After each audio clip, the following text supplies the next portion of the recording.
সেদিন হঠাৎ করেই কালবৈশাখীর প্রকোপটা এত অধিক মাত্রায় নিজের প্রভাব বিস্তার করতে শুরু করলো যে রাস্তা ধরে হেঁটে যাওয়া প্রায় দুঃসাধ্য হয়ে উঠেছিল।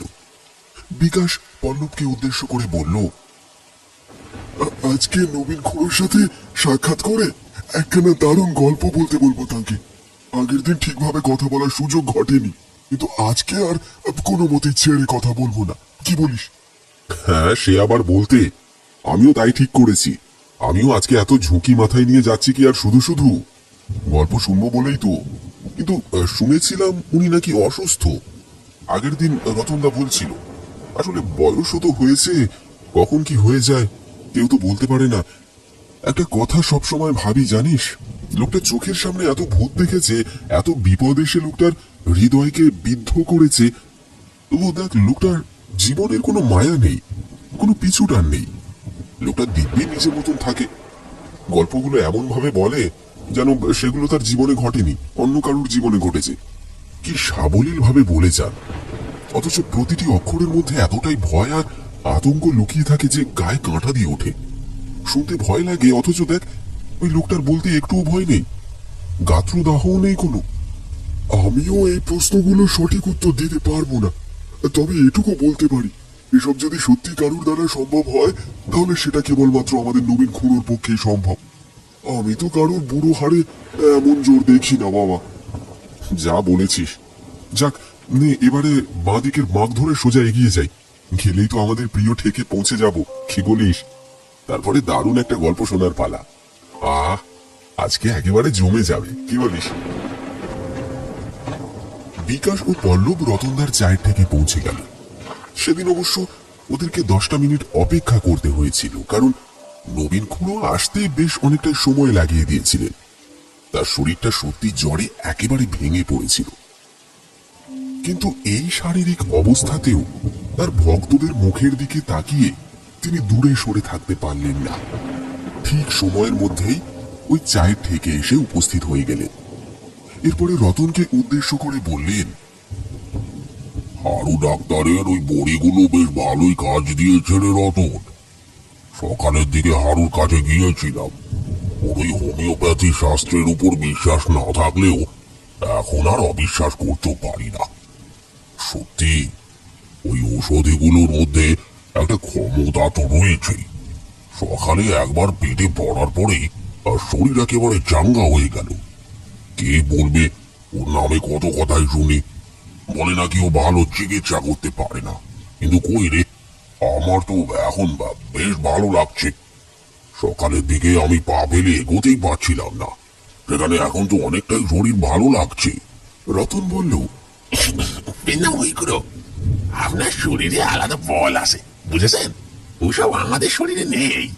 এতকাল ধরে কত দখল সহ্য করে আজকে বিশ্রাম করছেন, সেখানে আমরা কবেই হয়তো হাল ছেড়ে চলে আসতাম। আর এগুলো সাহসী পেত না। এই আপনাকে দেখি বলে মনে বল আসে, জানবেন। যাক, আজকে কি তাহলে চা খাবেন? এক পেয়ালা চা দে।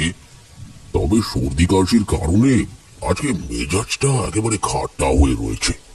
ওই সাধারণ চা আজকে কিন্তু আমার মুখে রুজবে না বলে দিল। আজকে বেশ কড়া করে চা বানা দেখিনি, চায়ের সাথে আবার 5টা বড়ি খেতে হবে। হারুর দেওয়া ওষুধে কাজ হয়েছে, সে বেটা বারবার বলে দিয়েছে আর সময় করে খেতে, সময় যেন পেরিয়ে না যায়, তাহলেই নাকি কাজ হবে না। ওষুধের উপরে নির্ভরশীল হয়ে থাকা ছাড়া এখন তো আর কোনো গতি নেই। কাজেই বুদ্ধির কথা খেলাপ না করাই ভালো। নে নে, চাটা বেশ কড়া করে বানা দেখিনি। যেমন আপনার আজ্ঞা করো, এক্ষুনি বানিয়ে দিতেছি। আর বাকিরা, তাদের কি খবর?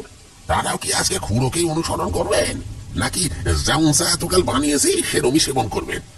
রতনদা মাঝে মাঝে মশকরা করতেন।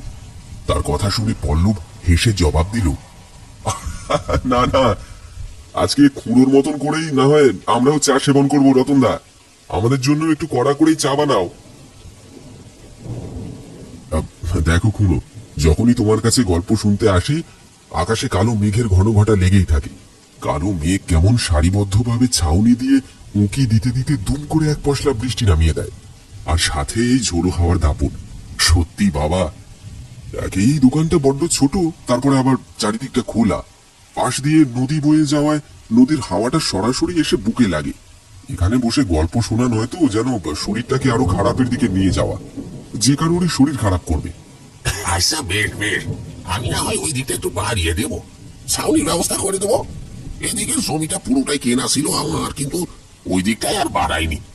এদিকে কাজ হয়ে যাচ্ছে বলে সেদিকে যাওয়ার প্রয়োজন অনুভব করিনি, কিন্তু এখন যখন তোমাদের সকলের অসুবিধা হচ্ছে তখন আর শুধু শুধু এদিকটায় সেঁধিয়ে বসে থাকবার প্রয়োজন পড়ে না। আমি ঠিক ওই দিকটা বাড়িয়ে দেবো। নবীন খুঁড়ো পেয়ালায় চুমুক দিতে দিতে বললেন, আজকে তোমাদেরকে একটা গল্প শোনাবো ভাই, শুনে কিন্তু ফিরে একেবারে চমকে যাবে।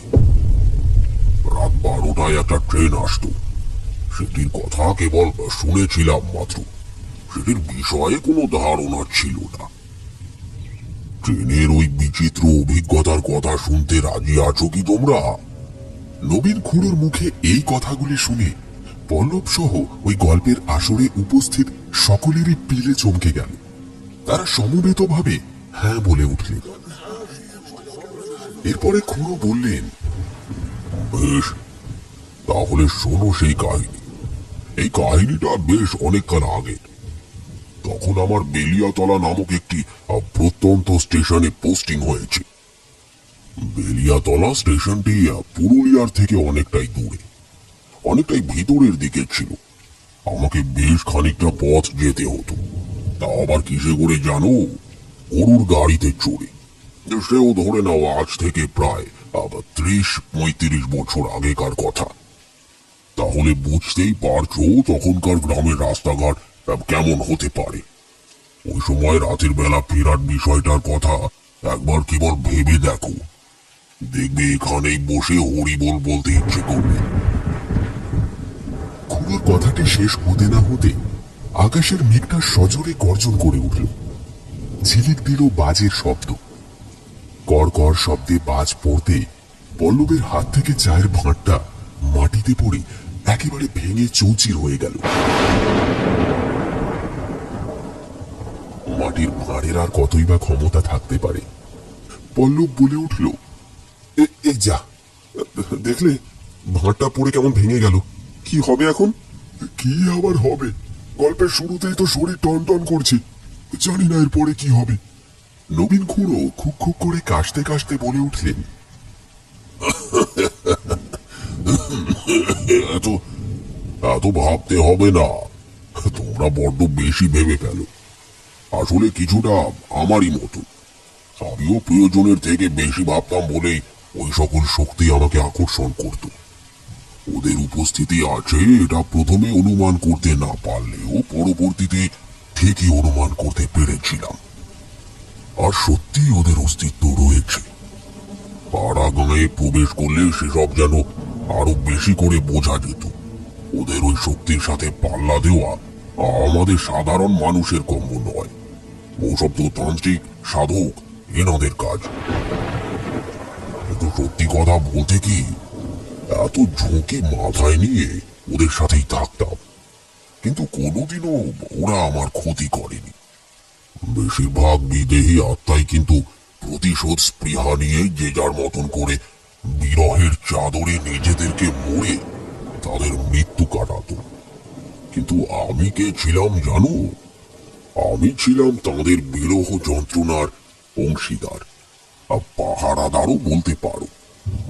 ওরা আমাকে দ্বাররক্ষী হিসেবে দেখত, তাই নিজেদের জীবনের সব কথা আমার কানে ফিস ফিস করে বলে দিয়ে যেত। ওদের উপস্থিতির আভাস পাওয়াটাই জেনে রেখো আমার জীবনের সব থেকে বড় রোমাঞ্চকর অনুভূতি। কটা মানুষ ওদের উপস্থিতি টের পায় বলতে পারো? আমি কিন্তু একবার নয়, বহুবার পেয়েছিলাম। আর এটাই ছিল আমার জীবনের পূর্বতন অভিজ্ঞতাগুলির এক জ্বলন্ত দলিল। সাধনা যেমন মানুষকে অধরা গলির সন্ধান দেয়, তেমন ভাবে আমাদের মনও দেয়। আমরা সারণী বেয়ে এমন সব দিকে নিজের মনকে নিয়ে যেতে পারি যেখানে হয়তো এমন কিছু নজরে পড়ে যার যার সাথে আমাদের কোনো পরিচয় ছিল না। এটাই হলো সব থেকে বড় বাস্তব। আমার তো বেশ ভালো লাগতো। সহজবোধ্য জীবনের মধ্যেও কত শত কঠিনতার আভাস পেতাম, কিন্তু সবই ওই মৃতদের সাথে। তাদের অভিজ্ঞতা তারা আমার সাথে ভাগ করে নিত। এই আমি বোধহয় প্রথম জীবিত ব্যক্তি যার কাছ থেকে তোমরা ওই সকল বাস্তব অভিজ্ঞতার কথা শুনতে পারছো। না হলে আমি তো কেবলই মৃতদের ভিড়ে ঘুরে বেরিয়েছি, জীবনের হদিশ কোথায় পেয়েছি। খুড়োর কথাগুলো মনোযোগ সহকারে শোনা ছাড়া ওখানে উপস্থিত কারোর কাছেই আর কোনো উপায় অবশিষ্ট ছিল না। প্রতিটি কথার মধ্যে লুকিয়ে থাকা লাবণ্যময়ী অক্ষরগুলির গর্ভে অতীত ইতিহাস যেভাবে উঁকি দেওয়ার ক্ষমতা রাখত, সেটা বাস্তবের মাটিতে আর কোথায় পাওয়া যায়? এত সহজে কি আর এমন শব্দের মাধুর্য সহজে খুঁজে পাওয়া যেত? যেত না, সত্যি যেত না। পল্লব পুনরায় তাকে জিজ্ঞাসা করল, এরপরে কি ঘটেছিল খুড়ো, সেটা বলবে তো? খুড়ো আবারও খোক খোক করে কেসে উঠলেন। তারপর চায়ের পেয়ালার মধ্যে হোমিওপ্যাথি বড়িগুলো ফেলে ভালো করে পেয়ালাটা গুলিয়ে ঢক করে গলায় ঢেলে এক নিঃশ্বাসে সেটি গিলে ফেললেন। আহা, আহ, কি শান্তি! যাক, ওর কথার মান রেখেছি, সময়ের মধ্যেই বড়িগুলো সেবন করেছি। নাও, এবারে তোমরা শোনো। আমি ওই স্টেশনে পা রাখার পরেই শুনেছিলাম যে ওই স্টেশনটি বহু দূরে। আবার জানি না কেন সেই সময় প্রতিটি জায়গারই একটি আজব অতীত আমাকে অজান্তেই তাড়া করে বেড়াতো। আবার এটাও হতে পারে যে আমি সেই সকল অতীতের পিছনে ঘূর্ণির মতো ধাবিত হয়ে বেড়াতাম। সামনে অতীত থাকতো আর তার পিছু পিছু আমি। আবার সেই অতীতকে পাকড়াও করতে গিয়ে দেখতাম সেটি অকারণেই আমার পিছনে পড়ে গিয়েছে। এই তো ছিল আমার জীবন, কিন্তু এটিকে সঙ্গে নিয়েই আমাকে দৌড়ে যেতে হয়েছিল একটানা 40 বছর। আগে আগে চাকরি পেয়েও শান্তি পাইনি। 40 বছর ধরে কেবল নানান স্টেশনে ঘুরে অভিজ্ঞতা অর্জন করে গিয়েছি, একটির পরে আরেকটি, আরেকটির পর আরো একটি। তা বলি শোনো, ওই স্টেশনের নাকি একটা বদনাম ছিল। সেটি ছিল বড়ই জটিল একটি বিষয়। রাত 12টার ট্রেন। রাত 12টার এই ট্রেনের কথা আমি অনেকের মুখেই শুনেছিলাম। রাত 12টার সময় নাকি ওই স্টেশন দিয়ে একটা ট্রেন যেত, যেটিতে কোনো জ্যান্ত মানুষ নেই, সবাই মৃত। ওই স্টেশনের উপর দিয়েই নাকি সেই ট্রেনটি যেত, কিন্তু সকলের নজরে পড়তো না। বছরের এক বিশেষ সময় নাকি সেটি ঘটত। অনেকে সেই ট্রেনটিতে ভুল করে উঠেও পড়েছিল, কিন্তু সেই ট্রেন নাকি আর কোনোদিনও ফিরে আসেনি, এমনকি নিজের গন্তব্যেও কখনো পৌঁছয়নি। তাহলে পরিষ্কার কথা বলতে কি, ওই ট্রেনে যারা যাতায়াত করবার স্বপ্ন বুকে বেঁধে উঠত, তারা আর কোনোদিনই ফিরেই আসেনি। ট্রেনটা গায়েব হয়ে যেত, কিন্তু গন্তব্যের শুরুটা ছিল ওই বেলিয়াতলা স্টেশন। ওই স্টেশন থেকেই সেটি ছাড়ত। ট্রেনটি এসে দাঁড়িয়ে থাকতো। এটির পিছনেও নাকি একটি ঘটনা রয়েছে। একদিন নাকি ট্রেনটি কিছু রাস্তা যাওয়ার পরেই একটা পাহাড়ি টানেলের মধ্যে ঢুকে পড়ে। সেই টানেল থেকে আর কোনোদিনও ট্রেনটিকে বেরোতে দেখা যায়নি। আমি এসব কথা একেবারেই বিশ্বাস করতাম না। ওই গ্রামের স্থানীয় অধিবাসীরা এটাই বলতেন যে ওই টানেলটি নাকি অভিশপ্ত। এবারে যদি তোমরা জিজ্ঞেস করো কেন অভিশপ্ত, তাহলে বলবো যে ওখানে নাকি তান্ত্রিকদের ডেরা ছিল। গ্রামে গঞ্জে তো এরকম ধরনের ঘটনা প্রায় ঘটতে দেখতে পাওয়া যায়। তান্ত্রিকরা নিজেদের কার্যসিদ্ধির জন্য ওই গ্রামটিকে নিজেদের আস্তানা বানিয়ে রেখেছিল। আর ওই টানেলটি পরে সরকারি তরফে তৈরি করা হলেও সেখানে নাকি আগে একটি শ্মশান ছিল। সেইখানে বসেই এই সকল বাবারা নিজেদের সিদ্ধির কাজ সম্পাদন করতেন। এরা নাকি সুদূর হিমালয় থেকে এখানে আসতেন, আর এখানে এসে বেলিয়াতলার ওই পবিত্র শ্মশান ভূমিতে নিজেদের কাজ করতেন। কাজ করবার মধ্যে দিয়ে তারা নিজেদের সিদ্ধি বাড়িয়ে এরপরে দুম করে গায়েব হয়ে যেতেন। সরকারি তরফে যখন কাজ শুরু হয়েছিল, তখন নাকি এক কর্মচারীকে এক তান্ত্রিক সাবধান করে বলেছিলেন, এইখানে লাইনে কাজ করবি না তোরা, বললে কিন্তু এখানে মানুষের প্রাণ যাবে। এখানে এমন এক ঊর্জা রয়েছে যেটিকে তোরা কোনোদিনও বুঝে উঠতে পারবি না। এই স্থান শক্তির দ্বারা আচ্ছন্ন।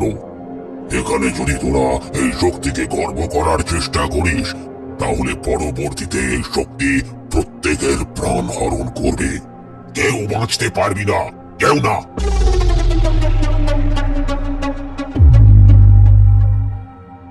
এই কথা বলে সেই তান্ত্রিক গায়েব হয়ে গিয়েছিলেন।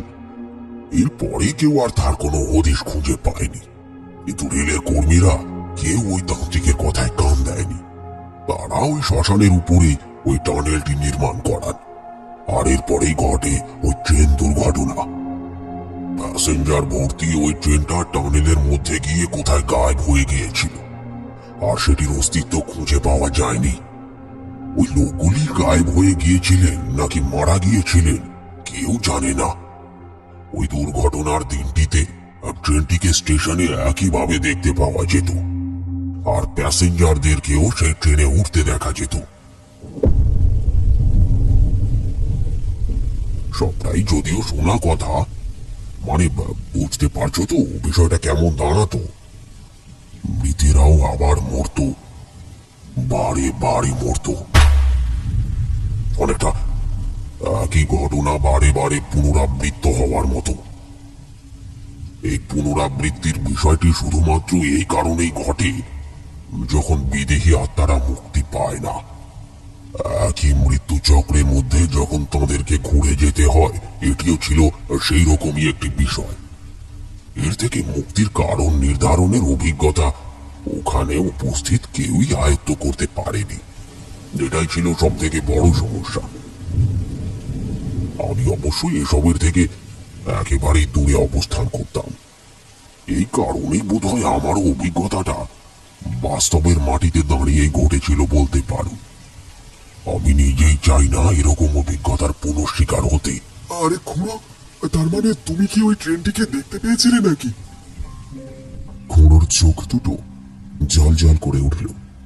এরপরে তিনি বললেন, শুধু দেখতে পেয়েছিলাম কি গো, সেই সঙ্গে আমি গোটা বিষয়টা পরখ করেও দেখেছিলাম। কিন্তু এর কোনো আসল কারণ খুঁজে বের করতে পারিনি বলতে পারো। মানুষ যেটা কল্পনা করতে থাকে সেটিকে বাস্তব হিসাবে চোখে আঙুল দিয়ে দেখানোর দায়ভার হয় ঈশ্বর নেন, আর না হয় কালো শক্তিরা। আমারও কিছুটা তেমনটাই অভিজ্ঞতা হয়েছিল বলতে পারো। নিজের চোখের সামনে সবটা দেখতে হয়েছিল আমাকে। নবীন খুড়োর মুখে এমন কথা শুনে সকলের রক্ত হিম হয়ে যাওয়ার উপক্রম হলো। এরপরে খুড়ো বলে চললেন, একদিন রাতের বেলা স্টেশনে বসে আছি, টিকিট ঘরে বসে হিসাব দেখছি। তখন ঘড়িতে বাজে ঠিক রাত 12টা। একটা প্যাসেঞ্জার ট্রেন যাওয়ার কথা ওই সময়। ট্রেনটা লেট করেছিল বলেই কিন্তু অত দেরি করে স্টেশনের উপর দিয়ে যাওয়ার কথা ছিল সেটির। আর অবশ্যই সেটি ছিল একটি থ্রু ট্রেন। সেই কারণে কেবল গ্রিন সিগন্যাল দেখানোর দায়িত্ব ভারটুকুই আমাকে নিতে হতো। আমিও সেই কাজটুকু করবার আশাতেই ছিলাম। ওমা, কি কাণ্ড! দেখি ঘড়ির কাঁটা 12টার কাছে এসে থমকে দাঁড়িয়ে গেল। স্টেশনে আমার ঘরের মধ্যে একটা মস্ত বড় দেওয়াল ঘড়ি ছিল। সেটি প্রতি ঘন্টায় ঢং ঢং করে শব্দ করত। কিন্তু 12টা বাজার সময় দেখলাম ঢং ঢং করে শব্দ করা তো দূরের কথা, সেটি 12টার ঘরে এসেই একেবারে থমকে দাঁড়িয়ে পড়ল। কাঁটাগুলো আর কোনো দিকে সরতেই চাইল না। ব্যাপারটা তখনও মাথায় আসেনি। আসলে ইংরেজ আমলের সব ঘড়িগুলির এইরকমই ব্যারাম ছিল। তারা নিজের মতো করে খারাপ হয়ে যেত। এগুলির কোনো কারণের প্রয়োজন হতো না। রাতের বেলায় ভয় দেখানো ও মানুষকে উচিত শিক্ষা দেওয়ার জন্য এই সকল কর্মকাণ্ড চলতেই থাকতো। ভূতেরা যেন আরো বেশি করে নিজেদের অভিজ্ঞতাগুলিকে আমাদের সাথে ভাগ করে নেওয়ার উদ্দেশ্যেই এমনটা করত। আমি সেসব দেখে তো থম মেরে বসে রইলাম। হঠাৎ শুনি হুইসেলের শব্দ হচ্ছে। বেশ বুঝলাম রুদ্ধশ্বাসে একটি থ্রু ট্রেন স্টেশনের দিকে এগিয়ে আসছে। সেই সময় দেখি জোরে জোরে বাজ পড়তে শুরু করেছে। হঠাৎ করে এই শান্ত পরিমণ্ডলটা কিভাবে এমন ঝড়ের প্রকোপে পড়ে নিজের শান্তিকে বিঘ্নিত করে বসলো, সেটা তো আন্দাজি করে উঠতে পারলাম না। আমিও একেবারে সবুজ ঝান্ডাখানা নিয়ে এগিয়ে গেলাম স্টেশনের দিকে। দেখলাম প্ল্যাটফর্মের দিকে আসতে আসতে ট্রেনটির গতিবেগ ক্রমাগতভাবে কমে আসছে। ট্রেনটি ধীরে ধীরে শান্ত হয়ে একেবারে প্ল্যাটফর্মে এসে দাঁড়িয়ে পড়ল। ওমা, এমন কাণ্ড আগে কোনোদিনও তো দেখিনি। এমনটাও আবার হতে পারে নাকি? কিন্তু কি আর করা যাবে, ভিতরে দেখলাম প্যাসেঞ্জার গুলো চুপচাপ বসে রয়েছে। জানালার সামনে একটা লোককে স্থির চিত্তে বসে থাকতে দেখে তাকে জিজ্ঞাসা করে বসলাম। ও দাদা, আপনি কোথায় যাবেন? কি হলো? ও দাদা, কোথায় যাবেন? দেখলাম লোকটির মুখে কোনো কথা নেই। কি মুশকিল, এখন আমি কি করতাম? এরপরে আমি ভাবলাম যদি বাইরে কাউকে জিজ্ঞাসা করে দেখা যায়। এমন সময় দেখি এক মহিলা তড়িঘড়ি করে একখানা ভারী লোহার সুটকেস নিয়ে ট্রেনের দিকে ছুটে যাচ্ছে। মহিলাটিকে দেখে আমার একটু অবাকই লেগেছিল, কারণ উনি যেভাবে এগিয়ে যাচ্ছিলেন তাতে করে ওনার হোঁচট খেয়ে পড়ে যাওয়ার বিষয়টি একেবারে নিশ্চিত ছিল। যা ভেবেছিলাম তেমনটাই হলো। দেখি মহিলাটি তখন ট্রেনের পাদানিতে পা দিয়েছেন, তখনই ট্রেনটি হুইসেল বাজিয়ে চলতে শুরু করেছে। এদিকে আমি ভাবলাম আমার সিগন্যাল দেওয়ার আগে কিভাবে ট্রেন চলতে শুরু করতে পারে। এছাড়া ট্রেনের থেকে তো কেউ নিচেও নামলো না। ট্রেনটা তো স্টেশনে কমপক্ষে হলেও 15 মিনিটের বেশি দাঁড়িয়েছিল, তবে কোনো গার্ড নিচে নামলেন না কেন? আর এরপরে ট্রেন কিভাবে নিজের গতিতে এগিয়ে যেতে পারে? আমি দেখে তো একেবারে হতচকিত রয়ে গিয়েছিলাম। ওদিকে দেখি মহিলাটি উঠতে গিয়ে নিজের কাপড়ের আঁচলটিকে মাটিতে লুটিয়ে ফেলেছেন। সেটি কিছুটা দূরে যাওয়ার পরেই একটি লোহার রডের সাথে পিছিয়ে গিয়ে তার গলায় ফাঁস দিয়ে দিয়েছে। মহিলাটি চিৎকার করতে লাগলেন। আমি সাথে সাথে সেই সবুজ ঝান্ডাটিকে নিজের হাত থেকে ফেলে ওই মহিলাটিকে রক্ষা করবার উদ্দেশ্যে তার দিকে এগোতে শুরু করলাম। ট্রেনের গতিবেগের সাথে পেরে ওঠা সম্ভব হচ্ছিল না।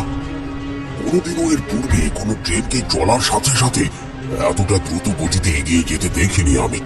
এ যেন এক বিচিত্র অভিজ্ঞতার শিকার হতে হচ্ছিল আমাকে। আমি কি করব কিছুই আন্দাজ করে উঠতে পারছিলাম না। কোনো ক্রমে ট্রেনের কামরায় উঠে তাড়াতাড়ি করে ট্রেনে মহিলাটির আঁচলটিকে ওই লোহার বিম থেকে ছাড়ানোর চেষ্টা করতে লাগলাম। কিছুটা চেষ্টার পরে সেটি ছিঁড়ে যেতে মহিলাটি ওই বাঁধনের থেকে বাঁচলেন। আর তাকে কোনো ঝুঁকি পোহাতে হলো না। মহিলাটি দেখলাম চুপ করে মাথা নিচু করে আমার সামনে দাঁড়িয়ে। আমি তাকে বললাম, আজকে আমি নাইলে একটা ভয়ঙ্কর বিপদ ঘটেছে তো। দেখছেন তো ট্রেনটা কেমন গতিবেগ নিয়েছে। মনে হয় লেট করেছে, এই কারণে সময়টা মেকআপ দেওয়ার উদ্দেশ্যে জোরে টেনেছে। অসুবিধা নেই, আমি পরের স্টেশনে নেমে যাব, তারপরে গাড়ি ধরে আবার চলে আসবো। তবে কি এত রাতে ওই স্টেশনে কাউকে পাবো না? কিন্তু যদি কপাল ভালো থাকে তাহলে পেয়েও যেতে পারি। আর যদি একান্তই কাউকে না পাই তাহলে সারা রাত ওই স্টেশনেই কাটিয়ে পরের দিন সকালে না হয় এদিকে চলে আসবো। আমার এত কথা বলার পরেও দেখলাম ওই মহিলাটি আমার কোনো কথার জবাব দিলেন না। তিনি ঠায় অমন ভাবেই ওইখানে মাথা নিচু করে দাঁড়িয়ে রইলেন। ট্রেনটা দেখলাম প্রচন্ড জোরে যাচ্ছে। ওই কামরার মধ্যে আমি আর কাউকেই দেখতে পেলাম না। কামরার আলোগুলো হঠাৎ করেই জ্বলতে আর নিভতে শুরু করলো। সেটি মাঝেই বেশ কয়েকটি চেহারা নজরে পড়তে শুরু করলো। দেখলাম তারা সকলে মুখ ঢেকে বসে রয়েছেন। এমনটাও আমার সম্ভব নাকি? এই ঝড় বৃষ্টির সময় তো আর ঠান্ডা লাগবার কোনো ব্যাপার নেই, তাহলে এরা এমন মুখ ঢেকে সকলে বসে রয়েছেন কেন? সেটি আন্দাজ করতে পেরে আমি সেদিকে এগিয়ে গেলাম। এরপর একজনকে প্রশ্ন করতে যাব। ও দাদা, আপনি কোথায় যাবেন? প্রশ্নটা শেষ হওয়ার আগেই দেখলাম লোকটি সিটের উপরে নুয়ে পড়লেন। কি সর্বনাশ! লোকটি এভাবে নুয়ে পড়লেন কেন? আমি তার মুখ থেকে চাদরটা সরিয়ে দেখতে যাব, এমন সময় দেখতে পেলাম সেখানে কোনো মানুষ নেই, কেবল পড়ে রয়েছে একটি একটি কঙ্কালের দেহ। তার মানে চাদরে মোড়ানো একটা কঙ্কালকে আমি এতক্ষণ ধরে আমার চোখের সামনে দেখছিলাম। সেটাও কি সম্ভব? আমি তাড়াতাড়ি করে সরে গেলাম সেখান থেকে। এরপরে দেখলাম ট্রেনের ভিতরের আলোগুলো আরো জোরে জ্বলতে আর নিভতে শুরু করেছে, আর সেই সঙ্গে বাকি সিটগুলোতে বসে থাকা ওই মৃতদেহের সারি ক্রমেই অট্টহাস্যে ফেটে পড়ল। তাদের প্রত্যেকের চেহারার উপর থেকে মুখোশ সরে যেতে লাগলো, আর বেরিয়ে পড়তে লাগলো একটি করে নরকঙ্কাল। সেটি দেখা মাত্রই আমি চমকে উঠলাম। তারা সারিবদ্ধভাবে আমারই দিকে এগিয়ে আসতে শুরু করলো। সিট ছিঁড়ে উঠে দাঁড়িয়ে তারা আমাকে কেন্দ্র করে এগিয়ে আসছে, আর ঠিক সেই সময় প্রচন্ড জোরে পুনরায় গর্জন করে উঠল বাজ। আর সেই বাজের ঝলকে পরিষ্কার দেখতে পেলাম সেই মহিলাটিকে, যাকে রক্ষা করবার জন্য আমি এত চেষ্টা করছিলাম। তার মানে বুঝলাম তিনিও মৃত।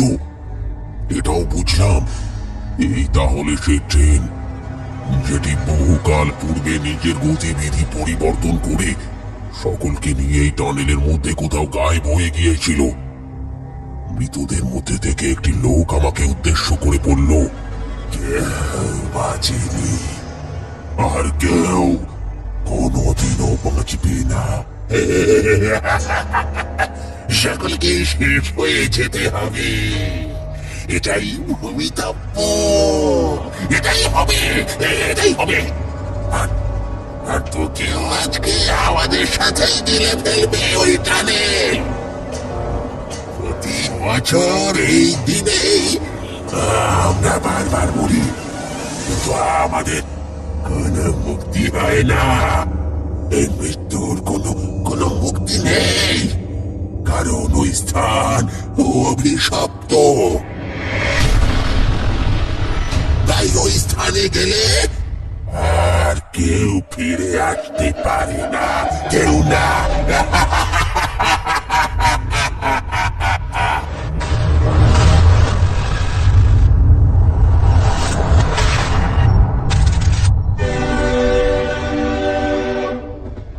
আমি ওই কথাগুলো শুনবার পর নিজেকে ধরে রাখতে পারলাম না। কি করব কিছুই বুঝে উঠতে পারলাম না। এমনটাও কি সম্ভব? নিজের চোখের সামনে যা যা ঘটতে দেখছিলাম তার একটিতেও বিশ্বাস করতে পারছিলাম না। বিশ্বাস নামক বস্তুটি যেন কোথায় একটা হারিয়ে গিয়েছিল। ট্রেনের গতি যেন মানুষের মৃত্যুর চেয়েও অধিক ঝংকার তুলে ধাবিত হয়ে চলেছিল।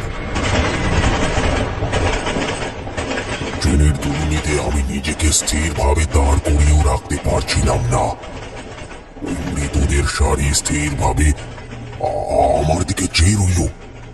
এরপরে সেই মহিলা নিজের মুখ থেকে পর্দাটা সরাতেই দেখলাম তার মুখের একদিকের মাংস ঝুলে রয়েছে, আর একদিকটা কেবলই কঙ্কালে। তার চুলগুলো হাওয়ায় উঠছে, আর এক বিকট চিৎকার করে সে বলে উঠল, শান্তি, এবারে আসছে ওই মৃত্যু পথ।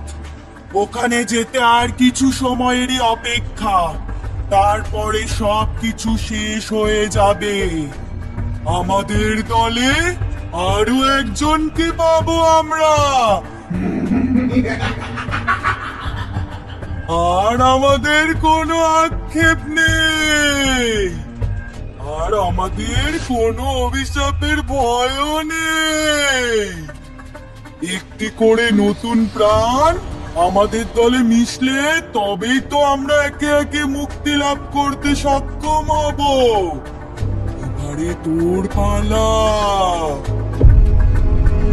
তুই তোর প্রাণের বিনিময়ে আমাদের মধ্যে থেকে কাউকে না কাউকে মুক্তির নিঃশ্বাস ফেলার অধিকার দিবি। এটাই তো ছিল সেই অভিশাপের কারণ। এইভাবেই তো সেই তান্ত্রিকের অভিশাপ এত কাল ধরে ফলে এসেছে। আর তোকে এই দলের মধ্যে মৃতদের সাথেই থেকে যেতে হবে, কারণ তখন তো আর তোর শরীরে প্রাণ থাকবে না। তুইও যে ওদের দলের সাথে যুক্ত হয়ে যাবি। আমাকে বাঁচতে হবে, আমাকে যেতে হবে। কিভাবে থামবে এই ট্রেন? এই ট্রেনকে আমি কিছুতেই ওই টানেলের দিকে যেতে দিতে পারি না। বারে বারে একই বিভীষিকাময় মৃত্যু এভাবে সকলকে গ্রাস করতে পারে না। পারে, বারবার করে পারে। এটাই যে এখানকার নিয়ম। এর থেকে রক্ষা পাওয়ার কোনো উপায় নেই। এবারে তোকেও আমাদের মতন করে একটুকে আলিঙ্গন করতে হবে। প্রস্তুত হয়ে যা। ট্রেনের চাকাগুলির সাথে লাইন ঘর্ষণ করতে শুরু করলো। বুঝতে পারলাম সজোরে ট্রেনটি বেঁকে যাচ্ছে একটি গুহার মধ্যে, সেই টানেলে। সেই বিভীষিকাময় টানেল। এখান থেকে বেরোনোর যে আর কোনো উপায় নেই। কিন্তু কিভাবে সম্ভব? আমি কি স্বপ্ন দেখছি, নাকি এটাই বাস্তব? আমি কি আদৌ পেও এটির সাথেই রয়েছি, নাকি এ কেবল আমার ভ্রম?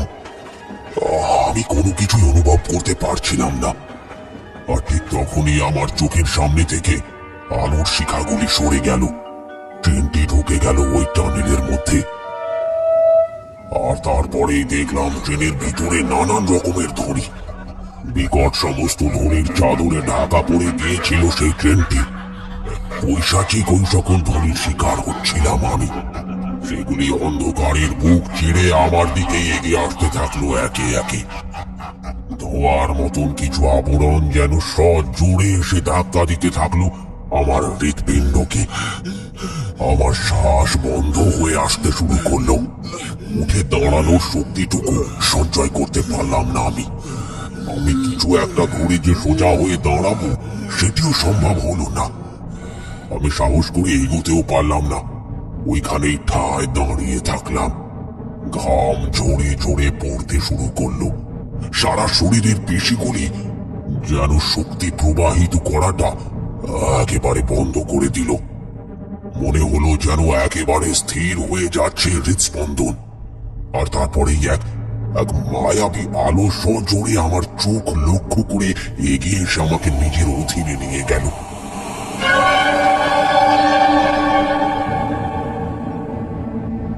আর কিছু মনে নেই আমার। আর কিছু স্মরণ করার ক্ষমতাও আমি হারালাম।